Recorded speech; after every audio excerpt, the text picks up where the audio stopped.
এইখন অসমত আৰ্থিক অনগ্ৰহতাৰ বাবে মাতৃয়ে কন্যাক বুকুত সাৱটি নৈত মৰণ জাপ দিয়ে, অথচ এইখন অসমতে মন্ত্ৰী পত্নীয়ে পিন্ধে লাখ টকীয়া নাইটি। এইখন অসমত খাব নাপায় একাধিক কৃষকে আত্মহত্যা কৰে, অথচ এইখন অসমতে কোনোবা মন্ত্ৰীৰ পুত্ৰ কন্যাই কোটি টকীয়া গাড়ীত ঘূৰি ফুৰে। এইখন আমাৰ বৰ্তমান অসম। এনে এখন অসমত আমি বাস কৰিছো য'ত নৈপৰীয়া শ শ লাখ লাখ লোকে দিন ৰাতি একাকাৰ কৰি ভালকে এসাঁজ খাব পোৱা নাই, অথচ আমাৰ ইয়াৰে মন্ত্ৰীৰ বিলাসিতাৰ নামত কোটি কোটি টকা ব্যয় কৰা হয়, মন্ত্ৰী আৱাস নিৰ্মাণৰ নামত কোটি টকা ব্যয় কৰা হয়। বৰ দুখ লাগে কিছুমান কথা ভাবি, খং উঠে, অথচ আমি একো কৰিব নোৱাৰো। সাধাৰণ জনতাক ভিক্ষাৰী সজাই, এক ধৰণৰ ভিক্ষাৰী হিতাধিকাৰী সজাই এইখন চৰকাৰে কেৱল নিজৰ সতি সন্ততি নিজৰ পৰিয়াল বৰ্গক নিৰাপত্তা দিয়াত লাগিছে। কেৱল নিজে ৰজাৰ দৰে জীৱন কটাই আছে। ৰজাই যেনেকুৱা জীৱন কটাই তেনেকুৱা জীৱন কটাই আছে বৰ্তমান শাসনত থকা প্ৰতিগৰাকী মন্ত্ৰী, প্ৰতিগৰাকী বিধায়ক, প্ৰতিগৰাকী আমোলা বিষয়াই, আৰু সাধাৰণ জনতাই বিপৰ্যস্ত জীৱন পাৰ কৰি দিনে দিনে ত্ৰাহি মধুৰদন সুঁৱৰি আছে। যন্ত্ৰণাৰ শেষ নাই, দুখৰ শেষ নাই, দুৰ্দশাৰ শেষ নাই। এটা সৰু উদাহৰণ দিছো। কালি সোণাপুৰৰ দিগাৰু নৈত জঁপিয়াই মৃত্যুক আঁকোৱালি ললে এগৰাকী কন্যাই, আৰু অকল কন্যাই জঁপিওৱা নাছিল, মাতৃয়ে কন্যাক লৈ নৈত জঁপিয়াইছিল একমাত্ৰ দাৰিদ্ৰতাৰ বাবে, একমাত্ৰ আৰ্থিক অনগ্ৰহতাৰ বাবে। আৰু সেই একেইখিনি সময়তে এজন মন্ত্ৰীৰ এটা আৱাস নিৰ্মাণৰ বাবে 1,25,00,000 টকা ব্যয় কৰিবলৈ ওলাইছে। আমাক শাসন কৰা এইখন চৰকাৰৰ মন্ত্ৰীৰ 4টা আৱাসত উই পোকে ধৰাৰ কাৰণে 11,83,000 টকা খৰচ কৰিব স্প্ৰে মাৰিবৰ কাৰণে।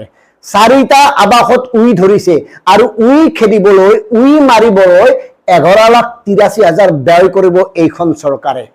ধাৰৰ উপৰি ধাৰ প্ৰায় 1.5 লাখ কোটি টকা ধাৰ, অথচ 6 আগষ্টত পুনৰ 1000 কোটি টকা ঋণ ল'ব এইখন চৰকাৰে। আৰু ঋণ লৈ কি কৰিব? উৎসৱ। ঋণ লৈ কি কৰিব? বিজ্ঞাপন।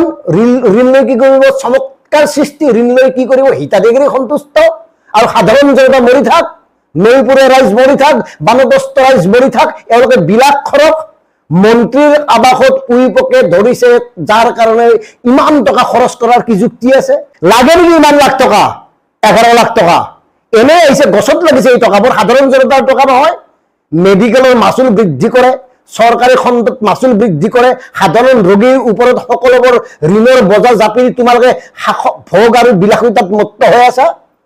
মন্ত্ৰীৰ আৱাস পুনৰ নিৰ্মাণ, প্ৰতি বছৰে আৱাস পুনৰ নিৰ্মাণ, মেৰামতি, সৌন্দৰ্য বৰ্ধনৰ কাৰণে কোটি কোটি টকা ব্যয় কৰি আছে। মানে তেওঁলোক ৰজাৰ দৰে থাকিব লাগে। তেওঁলোকে সাধাৰণ জনতাৰ কথা কয়, সাধাৰণ জনতাৰ কল্যাণৰ কথা কয়, নিজে ৰাজকীয় জীৱন পাৰ কৰে।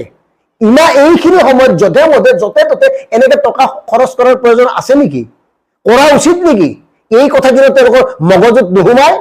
কব কি? ভাৰতবৰ্ষৰ 140 কোটি জনতাৰ সমস্যা, অভাৱ, অভিযোগ, বিষয়সমূহ আলোচনা কৰিবৰ কাৰণে 1250 কোটি টকা ব্যয়েৰে নিৰ্মাণ কৰিছিল সংসদ ভৱন। তাতেও পানী পৰে, তাতেও তাৰমানে ব্যাপক দুৰ্নীতি। কোনে কাক ঠিকা দিয়াৰ কাৰণে, কোনে কাক ধনী কৰাৰ কাৰণে, কোনে কাক সন্তুষ্ট কৰাৰ কাৰণে এই কাৰবাৰবোৰ কৰে জনাৰ উপায় নাই। অসমৰ ক্ষেত্ৰতে যে নতুন অসমত বিধানসভাৰ কাৰ্যালয়টো হৈছে, ভৱনটো হৈছে, তাতো অসমত প্ৰায় 3,40,00,000 লোকৰ অভাৱ, অভিযোগ, বিষয়, সমস্যা আলোচনা কৰিবৰ কাৰণে প্ৰায় 600 কোটি টকা ব্যয় কৰিছে। গছত লাগিছে টকা, সাধাৰণ জনতাৰ টকা। আৰু কি কয়, মেডিকেল চলিব নোৱাৰে, নিম্ন মধ্যবিত্ত লোকে বেমাৰ দেখুৱাব গ'লে 20% অধিক মাচুল দিবলগীয়া হৈছে। 20% অধিক মাচুল দিয়াৰ ফলত 100তকৈ অধিক বিভিন্ন পৰীক্ষা নিৰীক্ষাৰ মাচুল বৃদ্ধি হৈছে। মৰি থাক জনতা, আৰু তেওঁলোকে ৰজাৰ দৰে জীয়াই থাকে। তেওঁলোকৰ ল'ৰা ছোৱালী এচি নোহোৱাকৈ ক'তো নাযায়। এচি থকা গাড়ী, এচি থকা ৰুম, এচি থকা স্কুল। কোনোদিন ৰাজপথত ওলাই অহা নাই। ৰাজপথত ওলাই আহিবলৈ তেওঁলোকক নিদিয়ে। সম্পূৰ্ণ বিলাসী নিৰাপত্তাৰ মাজত থাকি নিজৰ ল'ৰা ছোৱালীক পঢ়ুৱাই থকা এইখন চৰকাৰৰ এই ৰজাৰ দৰে আচৰণ কৰা মন্ত্ৰীসকলে এবাৰ যাওক বান বিধ্বস্ত ৰাইজৰ কাষলৈ, কেনেকে মথাউৰিত এতিয়াও পাৰ কৰি আছে দিন ৰাতি। ভাল প্লাছ কাম কিছুমান কৰি আছে। জনতাৰ টকা গছত লাগিছে। তেওঁলোকে যৌতুকত পাইছে এই টকাবোৰ সাধাৰণ জনতাৰ বুকুত বহি লৈছে আৰু ডিঙি চেপি আছে বিভিন্ন কৰ কাটল জৰিমনা জাপি দি কেৱল লুটি আছে এইখন চৰকাৰে আৰু তাৰ পিছতে একাংশ কি কয় বাস্তৱকে কি কয় বাহ কিয়া বাদ বিজ্ঞাপন শ্লোগান উন্নয়নৰ গংগা একাংশ স্থাবকে দেখা নাপায় সাধাৰণ জনতাই কিমান দুখ দুৰ্দশাৰ মাজেৰে জীৱন অতিবাহিত কৰিছে কিমান অভাৱৰ মাজেৰে দিন পাৰ কৰিছে নিজৰ ল'ৰাটোক ভাল লগা বস্তুটো আনি দিব নোৱাৰা কিমান শতাংশ লোক আছে এইখন অসমত খবৰ ৰাখিছে তেওঁলোকে এই ৰজা মহাৰজাসকলে চালা ননসেন্স